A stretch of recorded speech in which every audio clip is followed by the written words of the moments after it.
Meeting of the Foxborough Board of Appeals.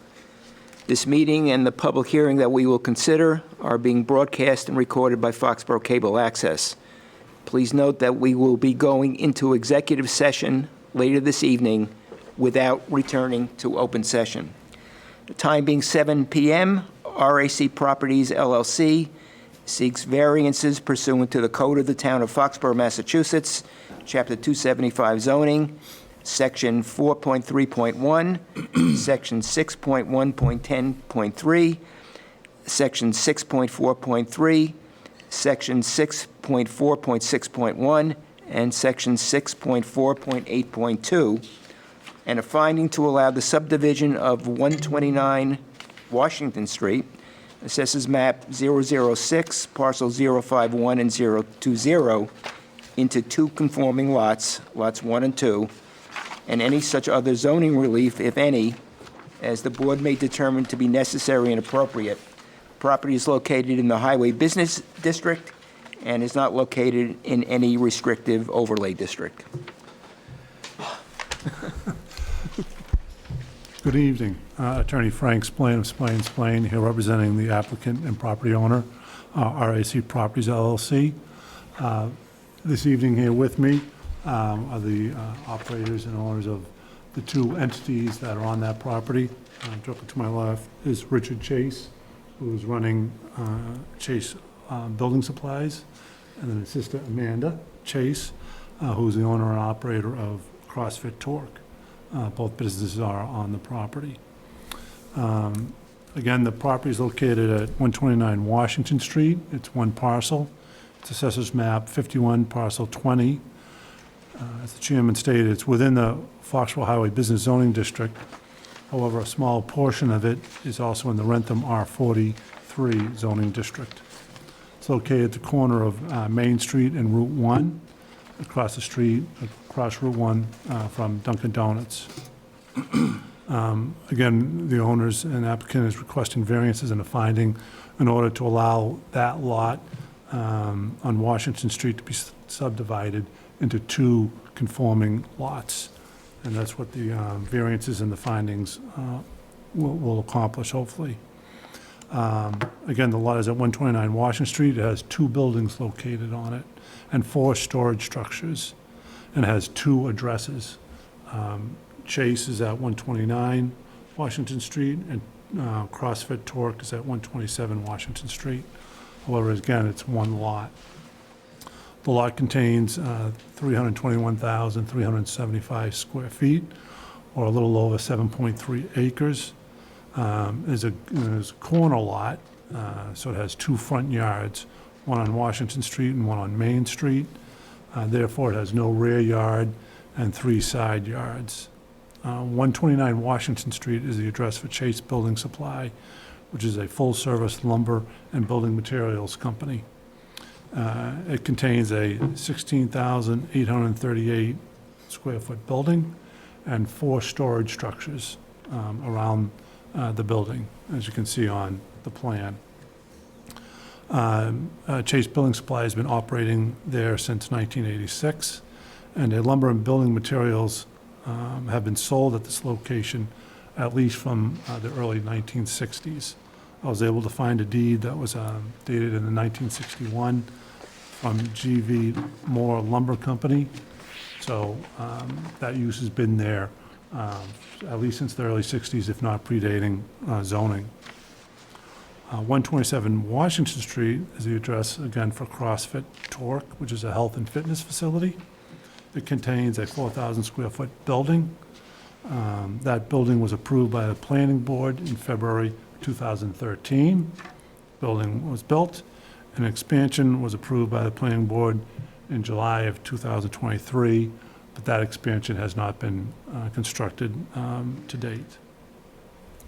The landscaping and building supply yard, as we've stated, that use at 129 Washington Street is a pre-existing non-conforming use by the absence of a special permit from the planning board. In order to do a landscaping and building supply company in the town of Foxborough in the allowed areas, you need a special permit from the planning board. It's required under Table 3-1.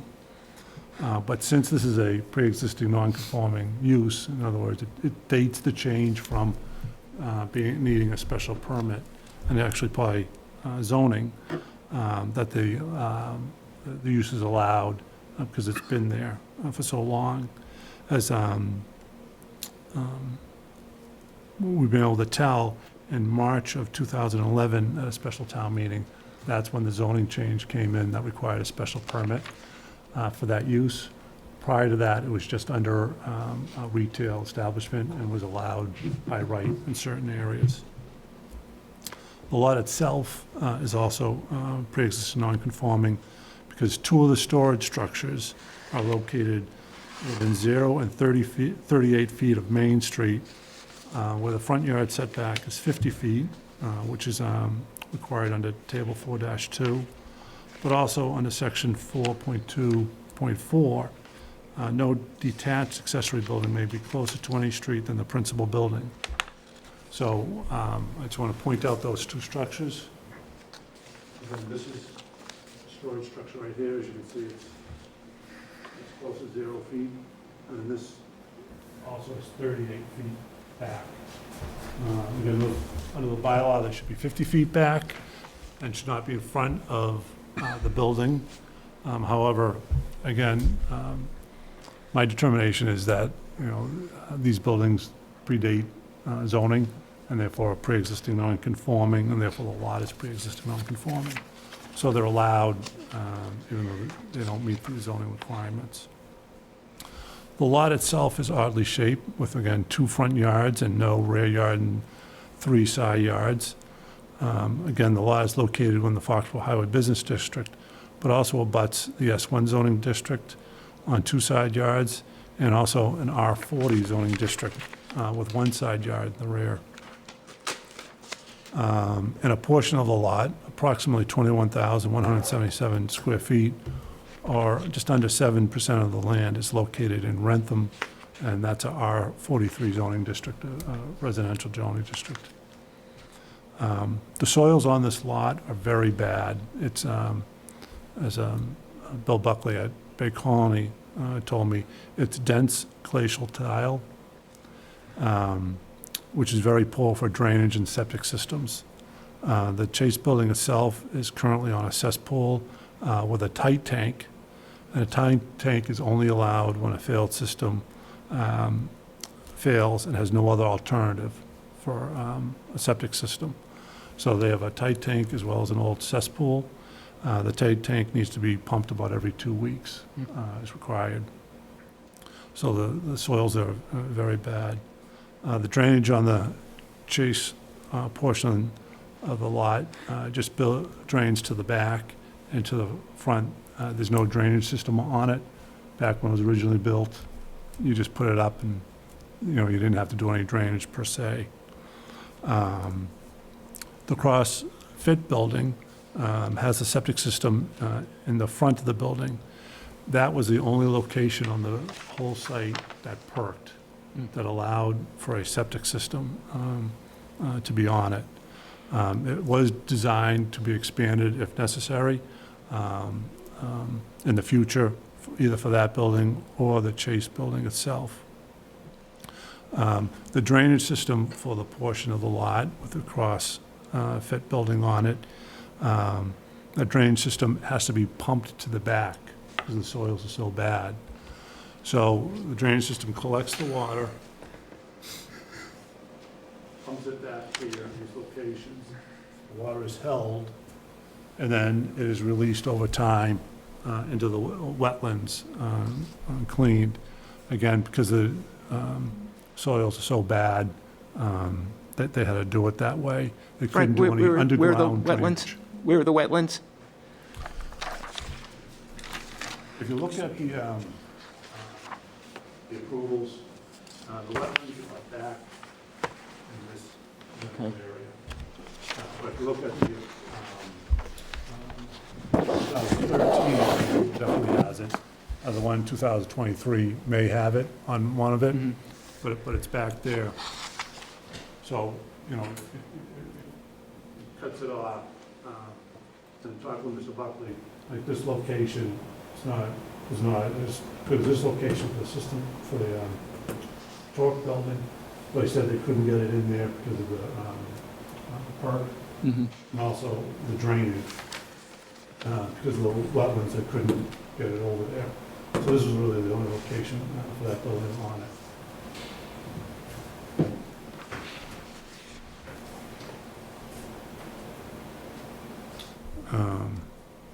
So again, we're requesting variances and finding to allow the lot to be subdivided so that there be two conforming lots for each address in each of the buildings. Donald Chase, who is the owner of Chase Building Supply and the applicant and owner of the property, RAC Properties LLC, is currently planning, excuse me, for his retirement and his estate.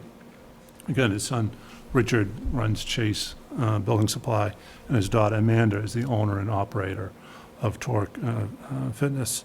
So he wants to subdivide the property to effect an easier and smoother division of the property and maintain the existing businesses as efficiently and effectively as possible. Also, the expansion of the CrossFit building at this point is on hold until this issue is resolved one way or the other. And if approved, it will help with the financing of that expansion decided to be done. Because right now, the bank would want to look at the whole lot, both businesses, and tie up both of those.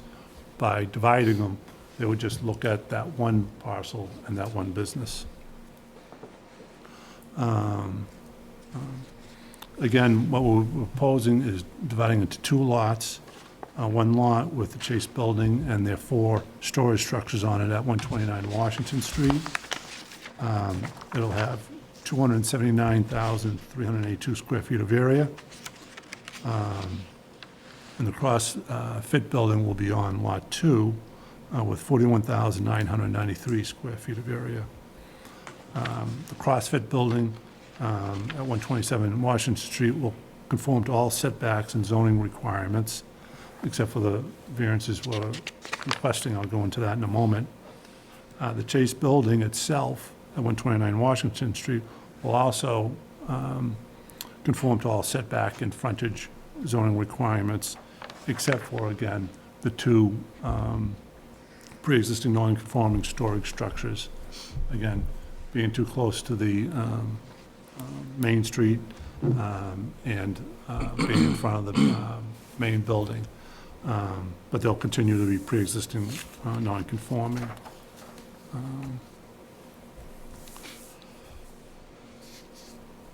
All of the variances we're requesting has to do really with landscaping, screening, and buffering, and also with regard to a common driveway. I'll get into the finding afterwards. All of them have to do with this side yard right here. Under the bylaw, you've got a side yard with another, in this case, commercial property. You have to have a landscaping, which is required within a certain distance from the property line. And in this case, you can tell that we're going to have parking right along here, and also an access driveway right here. The other, so all of them except for one variance has to do with that, the fact that we're not going to have all of the screening and buffering required, and also that we're going to have this access lane, and also that you're going to be able to access the property not through your frontage. Under the bylaw, you have to access your property through your legal frontage. Now, both buildings can, but they can also access it through someone else's frontage. So we need a variance for that purpose. So it all has to do with this one side yard and the fact that we'll be able to access each of their properties from someone else's frontage. That's the gist of all the requests that we're bringing forward at this time.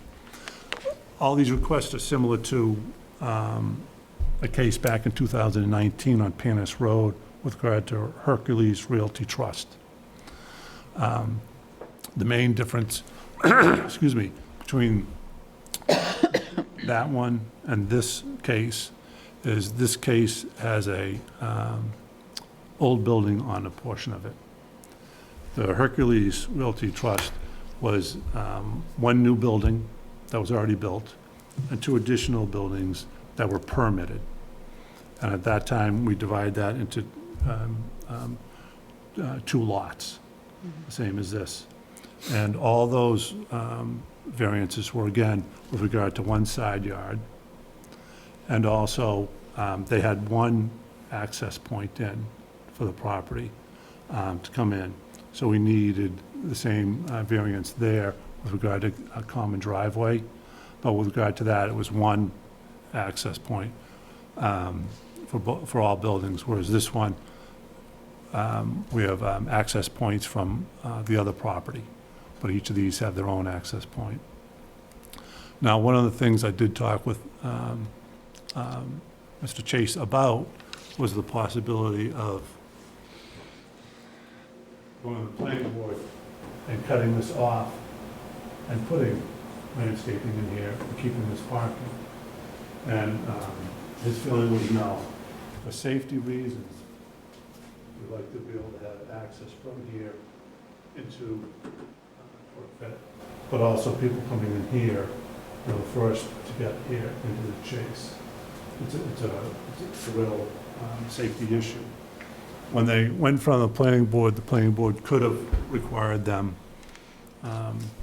you know, not to have that internal driveway between the two structures, but they agreed with the applicant that it made the most sense.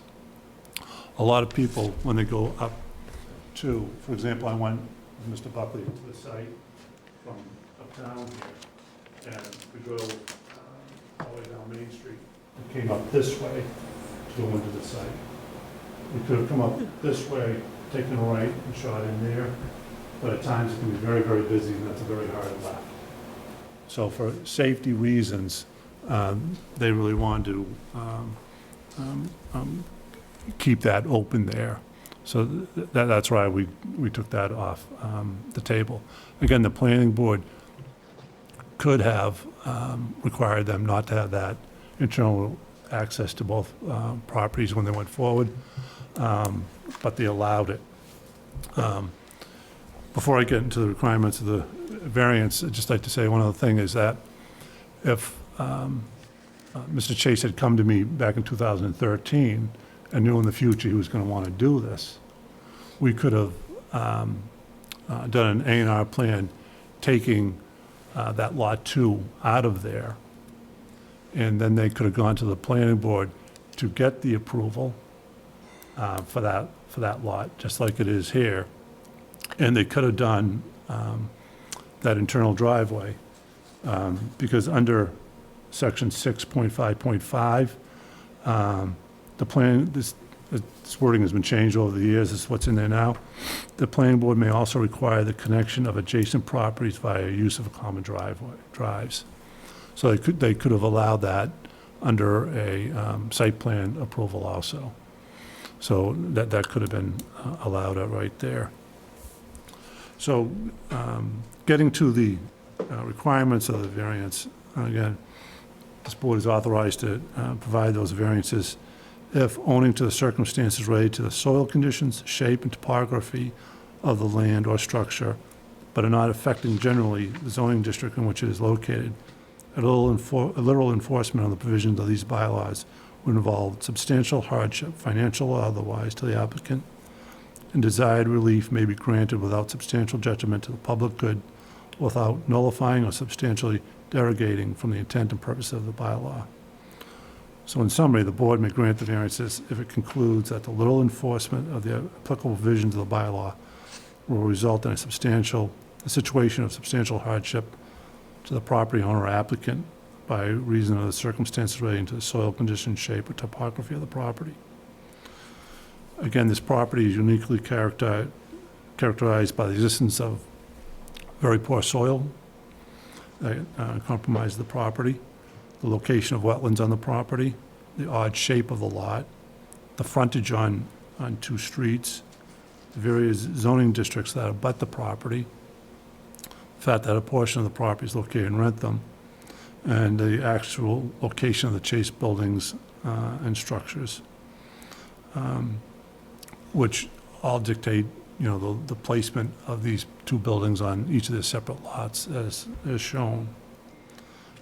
Again, these characteristics are not common to other properties in the Highway Business District in which this lot is located. In particular, poor soil conditions, wetlands, lot shape, and the location of all the buildings and structure of the old Chase buildings dictated that the CrossFit building had to be located where it was with regard to septic and drainage. And also the need for the safety issue and other issues for the access through both frontages. With regard to hardship,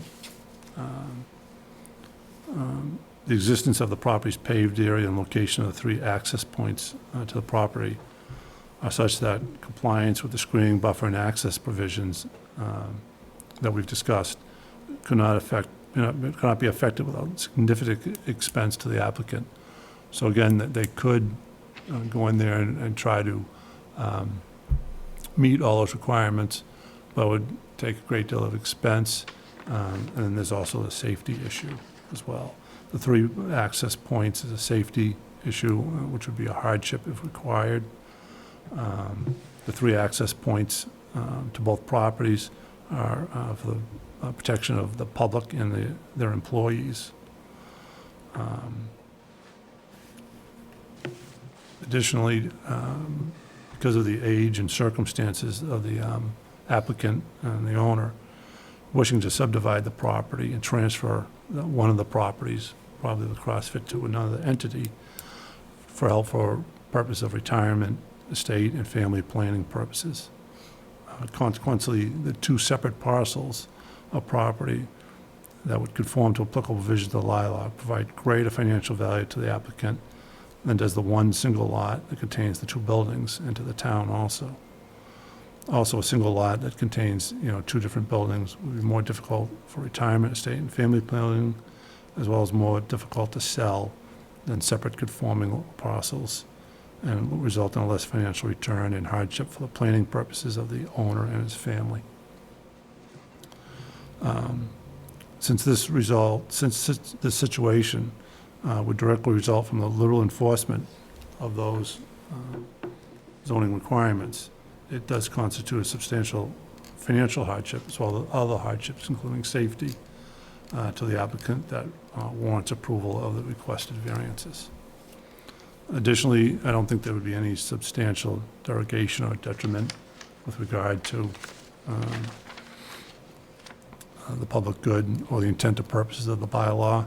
The purpose of the bylaw is to promote the general welfare of the town of Foxborough and protect the health and safety of its inhabitants, and to encourage the most appropriate use of land through the town and increase the amenities and revenue for the town.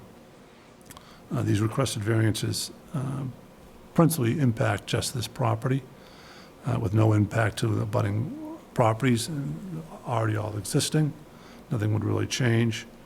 And so such focused impact of the requested variance does not result in any substantial derogation to the applicable requirements of the zoning bylaw. And since it's already been developed, not substantial detriment to the public good, nor substantially derogates from or nullifies the zoning bylaw. Again, it's already all in existence and all that.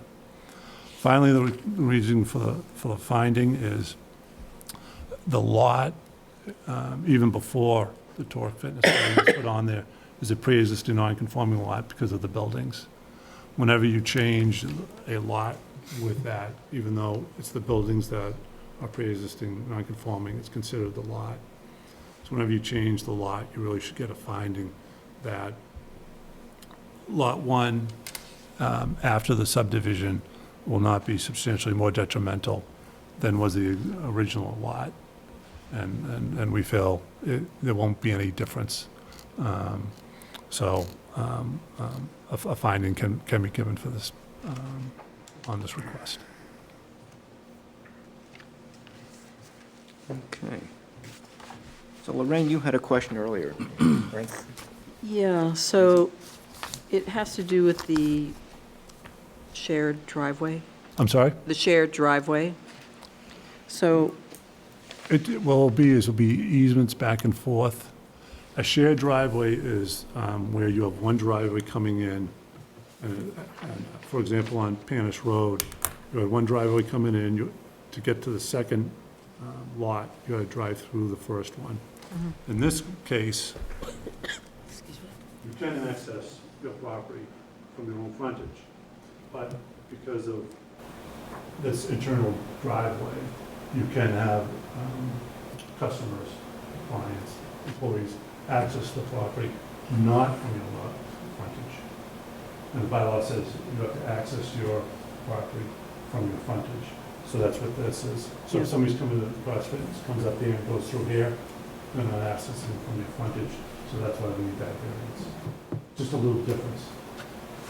so there are other ways to access that entrance, though, correct?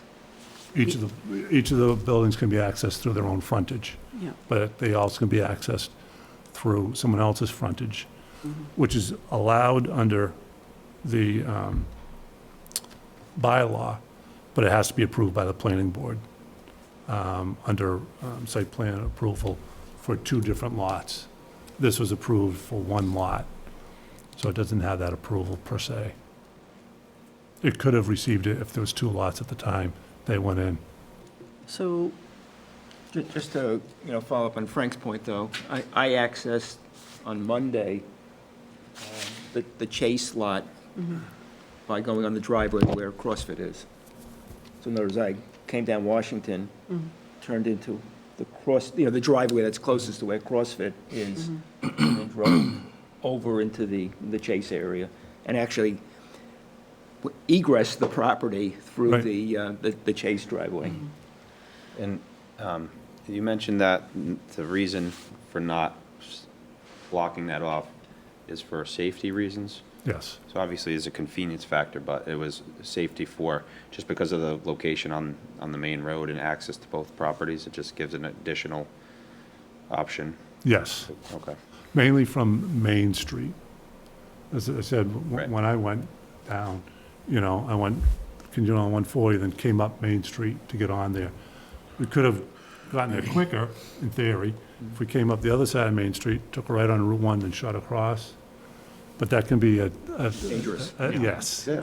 So, and I think most people who know the area will do that. It takes an extra minute, but it's much, much safer. And there's no issues with the 2 separate entities in sharing that? It's not, obviously, for you guys is the answer. No, eventually, well, it's all in the family, it won't be an issue.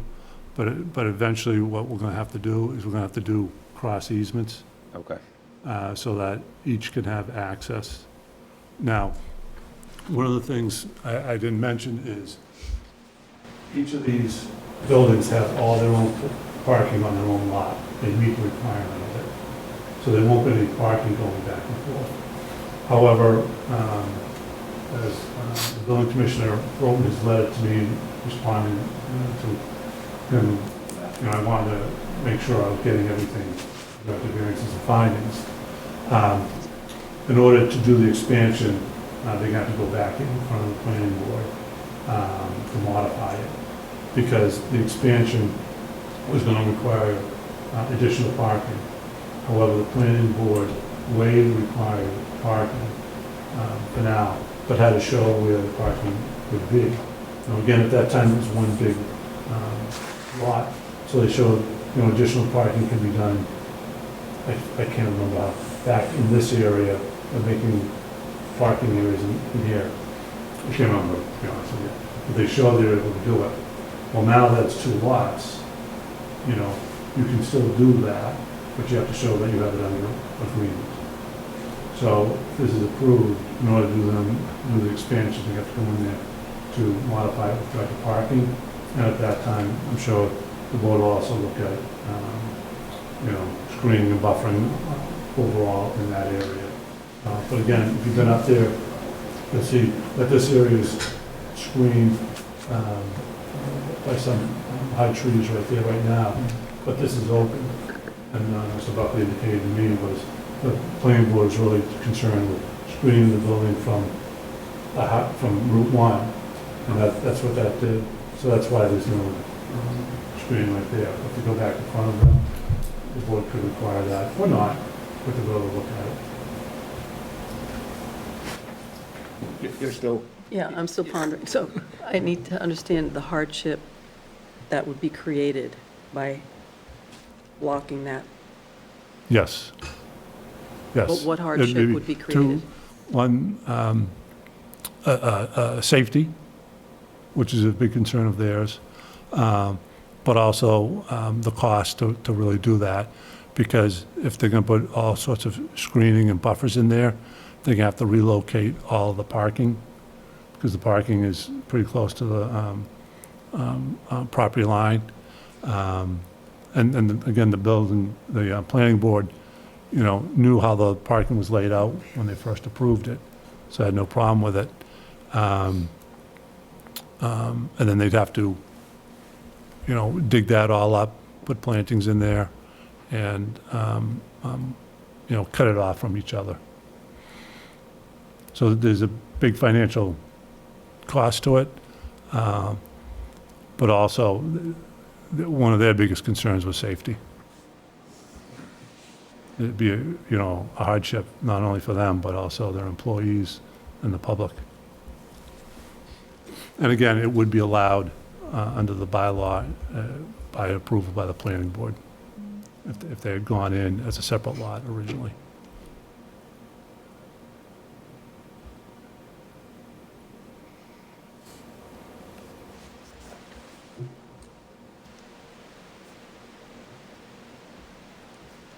Or we're all set. All set for now, thanks. Kurt, any questions? For the proposed building, the 4,000 square foot fitness studio, Excuse me? is this, the building, is it proposed? I'm looking at this plan The here. building that existing is 4,000. Okay, all right, it says proposed on the plan I'm looking at here. So, I think he's talking about the new one. Is the addition 4,000? The original and the constructed building is 4,000 square feet. okay, That's the 2013 plans, 2012, excuse me, plans and decision. 2023 Right, so that building, expansion. that building exists now, the 4,000? Okay. No, it- the it just says expansion does not. proposed. The proposed expansion was 3,200 square feet. Okay. Yeah, you're looking at, The 2013 plan? Yeah. Okay, Yeah. okay, got it, all right. Yeah, that exists. Yeah. Talking about the The existing. 4,000. And for that building, the septic is, what kind of system? It's a regular septic system with leaching fields, which is right in front. This is the right place, right in here. You can see it kind of underneath the parking lot, the Yep, leaching yep. and all that. Okay, And that was done with the original 2012 decision and the building that was built at that time.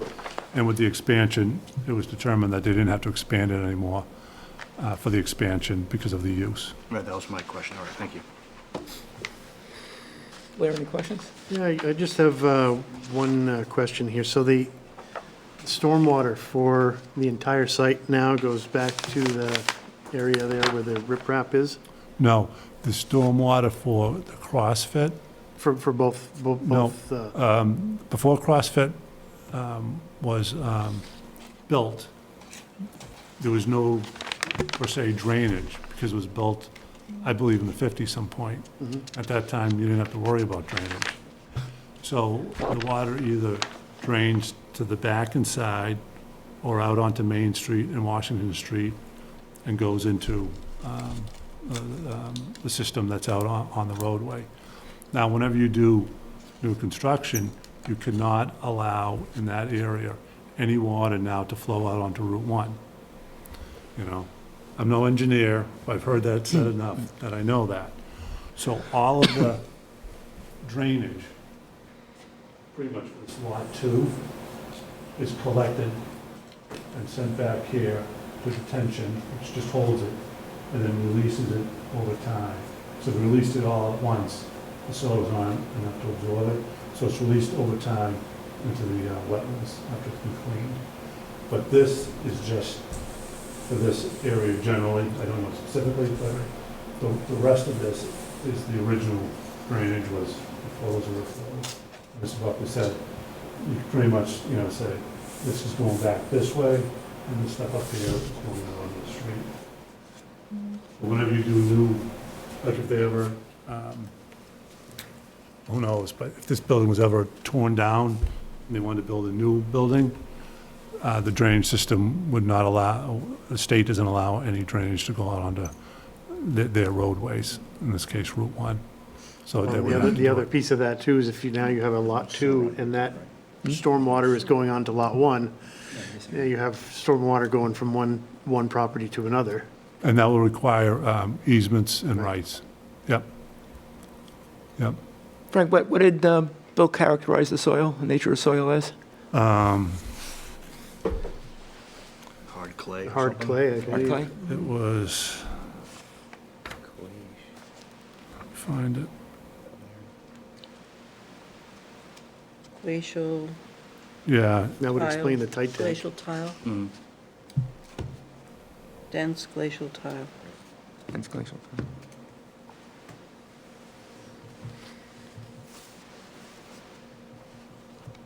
That's clay. dense glacial tile, till. Okay. All right. Eric, did you have any other questions? I don't at this time. Lorraine? No. Kurt? Nothing more. And Blair, nothing more? I'm good, thank you. Okay, so we have a memo to the Foxborough Zoning Board of Appeals from Gabriella V. Jordan, staff planner. It's dated November 20, 2024, regarding 127-129 Washington Street.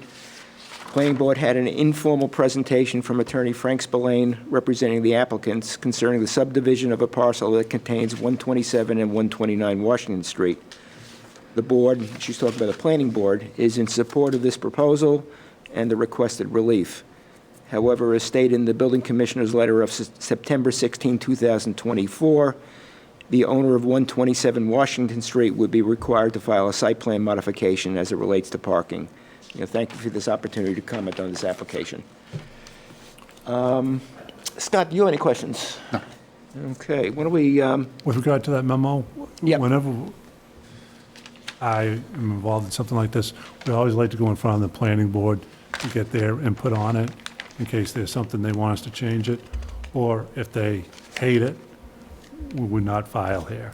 So we would know, a memo from them saying, we don't like this, wouldn't get anywhere. So, we went over this with them informally, pretty thoroughly, and they knew it. And as the memo says, these are my words, okay with it, at the very least. yeah, I was at that planning board meeting, so that's characterizes correctly. And there was a young man with you. My daughter was actually with Your daughter, I'm yeah, sorry. Yeah. Okay. I'm kind of disappointed that, She was all ready Not to here. come. but Really? she had a tired day, so okay. I'd rather her be at home right now. Go ahead. Is there any concern with, any of this lot being in Rentham? Does that have any bearing on this at all? And I mean, Frank, did get the assessors list Okay. from Rentham. You probably had no comments at all, I would assume, No, I got the abutters list from Rentham, and at the abutters list, yeah. notices went out. So no. But again, we're so far away from that property, and nothing is going to change, per se. Right. Just water will continue to drain that direction. Yeah, So, okay. okay. Why don't we close the public portion of motion? Motion to close the public portion of the hearing. Second? Okay, all in favor? Okay.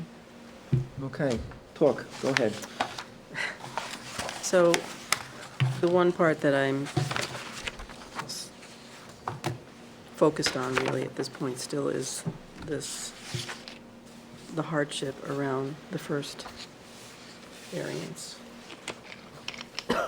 The access through frontage required. I see the convenience aspect to it, the safety aspect to it.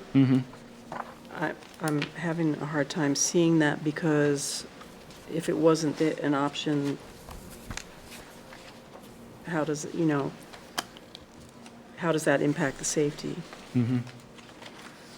There would have to be a different route of access. You know, there is another route of access into that property.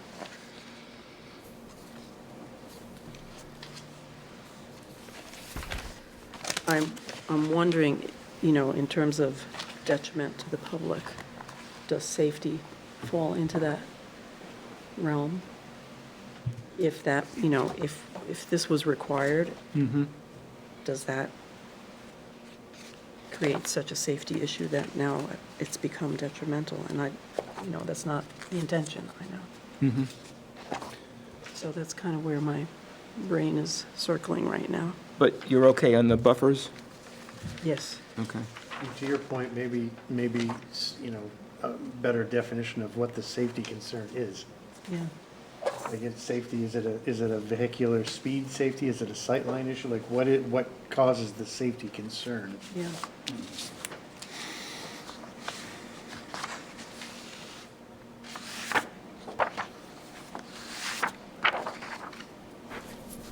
So, Are you guys talking amongst each other, or are we allowed to talk to you? yeah, you can. Just I guess I'm just curious, can you try to rephrase the question differently? So,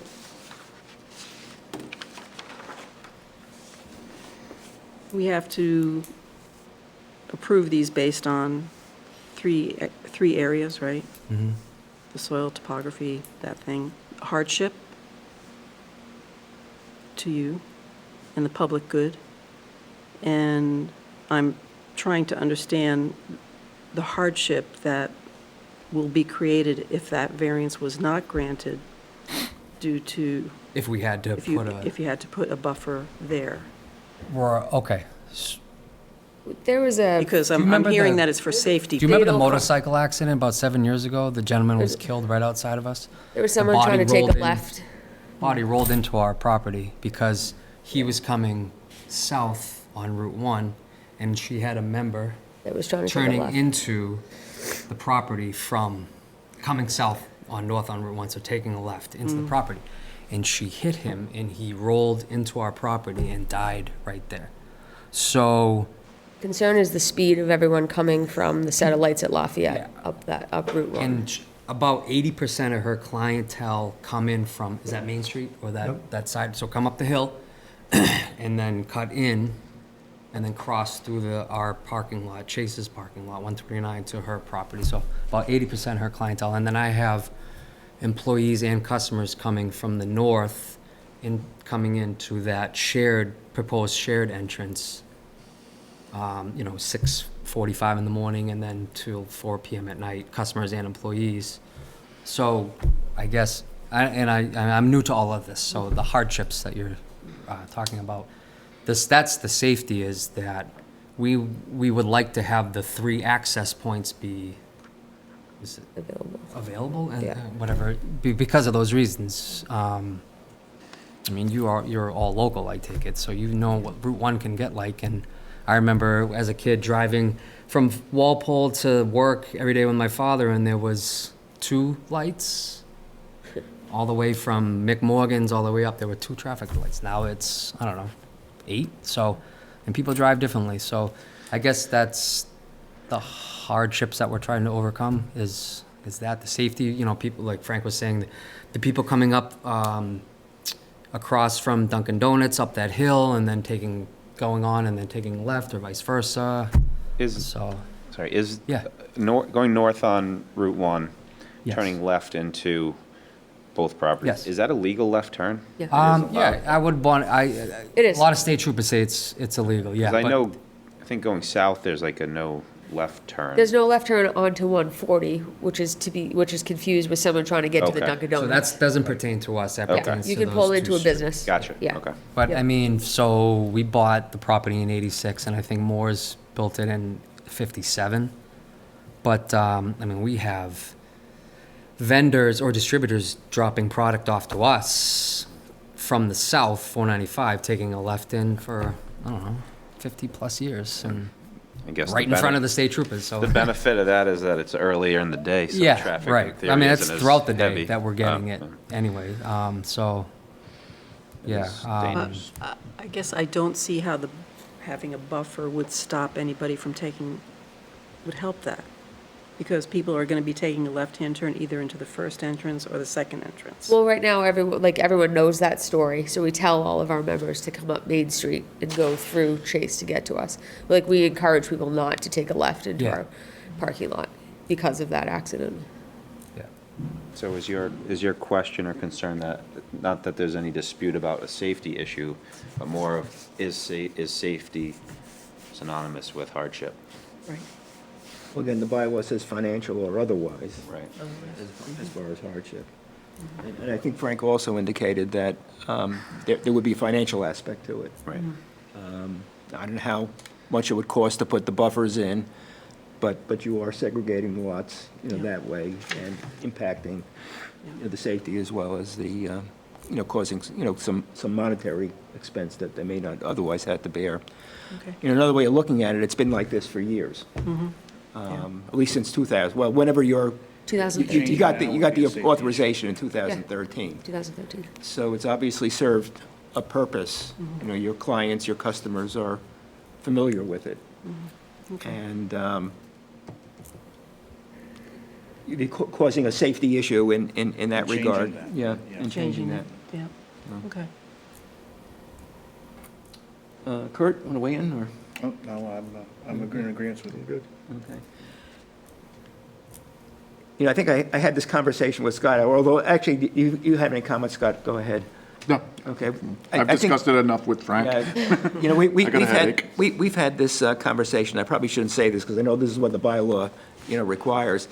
To my mind, as far as variances with respect to buffers, when you have two commercial properties, I think it's a little bit too much.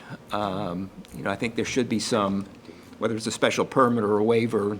In fact, there is a waiver provision in here, as Frank, as you know, if there's vegetation, natural vegetation between the properties. So when you have two commercial properties that have been sharing a lot for a long period of time, to my mind, the variance just seems to be a little bit harsh. And just to follow you up, if they had come to me in 2013, or they came today with a clean lot, I'd say, let's do an A&R plan, get a finding just for Lot 1. So Lot 1 now is good. Now we have Lot 2, they go in front of the planning board. The planning board could require, because it would be owned by overall the same entity, Mr. Chase, that internal access point. And in here, and it was not always written this way, it says, the planning board may also require the connection of adjacent properties. It always didn't say require. It said something to the effect that the applicant could request. So I'm guessing at some point they wanted it, but they didn't get it. So now the board can require it. And I think the board they would have gone in asking for it this way and would have gotten it approved, again, under the special permit, this way. But, when they did in 2013, they weren't looking 10 or 15 years in the future. They were going, let's build this, get the building approved so we can put the CrossFit torque in there. Now, Mr. Chase is at the age where he's thinking about, okay, my son's running this business, my daughter's over there doing another business, and in order to get the financing for that expansion, they want to have the things separated, and this is the best way to do it. There's no way we could undo it by going back to the planning board and go, how about if we do an A&R plan and you give us, you can't undo it that way. This is, in my estimation, the only way to get it done. You all set? Yes. All right, let me make the motion because I Okay. already wrote it. So, Okay. the motion would be to approve variances for Lot 1 from zoning bylaw sections 4.3.1, 6.1.10.3, 6.4.3, 6.4.6.1, and 6.4.8.2. 2 variances for Lot 2 from zoning bylaw sections 4.3.1, 6.1.10.3, 6.4.3, and 6.4.6.1. And 3, a finding that the nonconforming nature of the Chase building and the storage structures situated on Lot 1 after the subdivision of the subject property into lots 1 and 2 will not be substantially more detrimental to the neighborhood in which the subject property is located than is the nonconforming nature of the Chase building and such storage structures at the current time. Each of the foregoing, subject to the condition that the subject property shall be subdivided in accordance with and as shown on the ZBA plan, which is that. Second. Okay, all in favor? Aye. Okay, thank you. Before I go, I just want to thank Scott.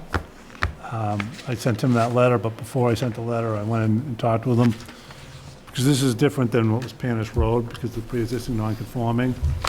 And I could make an argument that all we needed was a finding on Lot 1. But I also could come up with like 10 more variances we needed. So I sat down with Scott, and we went really through it, to determine what we thought we needed. So I just wanted to shout out to Scott for that help, because sometimes you can go get yourself in circles with these things. So I just wanted to tell him thank you. That's why I don't have any more hair, Frank. Frank, I'm not going to get your decision before Thanksgiving, but, That's fine, whenever, okay, there's no rush at this point. thank you. Have a nice you. holiday. Thank you. Happy Thanksgiving, everyone. Have a good night. Happy Thanksgiving. Let me do a couple of quick things before we go into executive session. So, 119 Morse Street, just an update. Mike Sage is going to be transferring the permit to an individual named Bruce Wheeler, who owns a company called Habitat Companies, I think it is. Wheeler's been in business since 1985. If you go on his website, you'll see he's done a lot of development in the past, so he is an actual developer. Okay. My understanding is the paperwork is in the process. The town's obviously been notified of it. We've informed housing and livable communities that we're aware of, what is proceeding. It's not in any respect contrary to the permit. So I think that's a, good sign, ultimately, as far as development of the property. Okay. I got a phone call from Bill Caspari yesterday with respect to a question, and I thought that there would be a possibility that another request for modification would come our way. Fortunately, at least not yet. And let's keep our fingers crossed that that issue, which has to do with the regulatory agreement and whether the regulatory agreement would be required before building permit requests are made. Whether there'll be some issue relative to that. As far as I know, nothing, that issue has hopefully been resolved successfully, and we're not going to have to worry about it. Also, I designated Scott to be the recipient of any communication, any reports, any requests relative to 119 Moore Street. Yay, me. Obviously, if they come under his jurisdiction as a building commissioner, he'll take care of it. If it's something we need to address and resolve, he'll let us know. Yep. Okay? Minutes from September 19? Anybody, any questions? Okay, a motion? Motion to approve. Second. Okay, all in favor? The only other thing is, that, as you may remember, Diana sent maybe a month and a half ago, the list of courses, of workshops that the Citizen Planet Training Collaborative is doing over the course of the next couple of months. I've taken several of their courses in the past. I'm taking another one in January. If you can find time in your schedule, the one that I would recommend, and I think it's also in January, is the workshop on special permits and variances. I've taken that in the past and would highly recommend it. Given this courses? It's all virtual, Oh, great. so Yeah. If you don't Which have one was the, it? Sorry. Special permits and variances. yeah, if you don't have the email that Diana sent, Diana, probably send it again? No. Okay. And Diana will take care of the payment, so. January 7th, 8th? 8th, Yeah. yep. And they're usually about an hour and a half to 2 hours. It's a good class. Nice. Okay, with that, we need to go into executive session. And I will make the motion, I move to go into executive session to discuss strategy with respect to ongoing litigation, which may have a detrimental effect on the litigating position of the public body, and to adjourn and not return to open session. So again, once we go into executive session, once we complete that, we will not go back into open session. Adjournment of an executive session will be it for tonight. I need to do a roll call vote. So the motion is made, somebody second it? Second? Okay, so it's a roll call vote just of the regular members. So Kurt Yegian, Yes. Lorraine Brew, Yes. and Barney Overett, yes. So we are now in executive session. I'm going to wait a couple minutes